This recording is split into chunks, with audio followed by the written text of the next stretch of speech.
দর্শক, এলিমিনেটর ম্যাচে আরসিবি যখন আউট হয়ে গেল তখন রাজস্থান রয়্যালসের দুর্দান্ত জয় আমরা দেখেছি। যদিও বিগ স্কোরিং ম্যাচ হয়নি, 172 রান করেছিল আরসিবি, মাত্র 173 রানের লক্ষ্যে এক ওভার বাকি থাকতেই রাজস্থান রয়্যালস জিতেছে এবং সেই জয়ের ফলে এবার আগামীকাল তারা মুখোমুখি হতে যাচ্ছে সানরাইজার্স হায়দ্রাবাদের দ্বিতীয় এলিমিনেটর ম্যাচে। সেই ম্যাচে এখন কি হবে সেটার উপরে নির্ভর করবে ফাইনালের ভাগ্য। ফাইনালে অপেক্ষা করছে কলকাতার সঙ্গে কে হবে, সানরাইজার্স হায়দ্রাবাদ নাকি আরসিবিকে দারুণভাবে হারানো রাজস্থান রয়্যালস। সানরাইজার্স হায়দ্রাবাদ প্রথম ম্যাচে কেকেআরের সঙ্গে বেশ বাজেভাবেই হেরে গেছে তারা। যে প্রথম প্লে অফ ম্যাচ, সেই ম্যাচে বাজেভাবে হারার পরে তারা দ্বিতীয় সুযোগ পাচ্ছে এবং দ্বিতীয় সুযোগে তাদের সামনে এখন রাজস্থান রয়্যালস। যখন কালকে এই ম্যাচটা হবে তখন কোন দলকে আপনি এগিয়ে রাখবেন সেটা একটা বড় প্রশ্ন।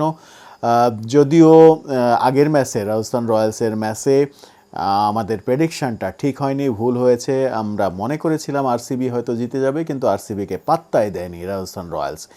এখন সানরাইজার্স হায়দ্রাবাদকে তারা কতটা পাত্তা দেয় সেটাই দেখার বিষয়।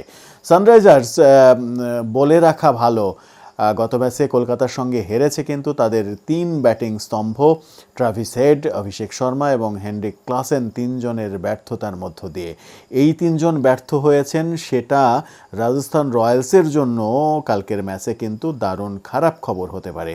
তারা যদি কামব্যাক ইনিংস খেলে ফেলেন তাহলে সানরাইজার্স হায়দ্রাবাদের আর একটা রান বন্যা দেখা যেতে পারে। সেটা দেখা যাবে কি না সেটাই আমরা দেখব।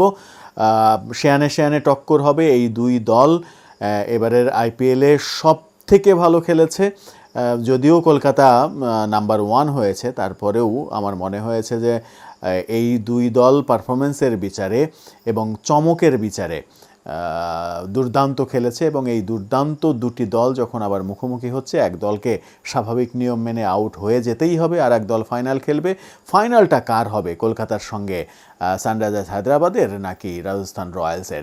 একসময় মনে হচ্ছিল এলিমিনেটর ম্যাচের আগে যে কলকাতা এবং আরসিবি ফাইনাল খেললে অবাক হওয়ার কিছু থাকবে না, কিন্তু আরসিবি প্রথম ম্যাচেই আউট হয়ে যাওয়ার পরে সেই চিন্তা থেকে এবার নতুন চিন্তা কিন্তু আসতে পারে। ফাইনালে কলকাতার সঙ্গী প্রথম ম্যাচে হেরে যাওয়া সানরাইজার্স হায়দ্রাবাদ হবে নাকি রাজস্থান রয়্যালস হবে, সেই মতামত জানাবেন আপনারা।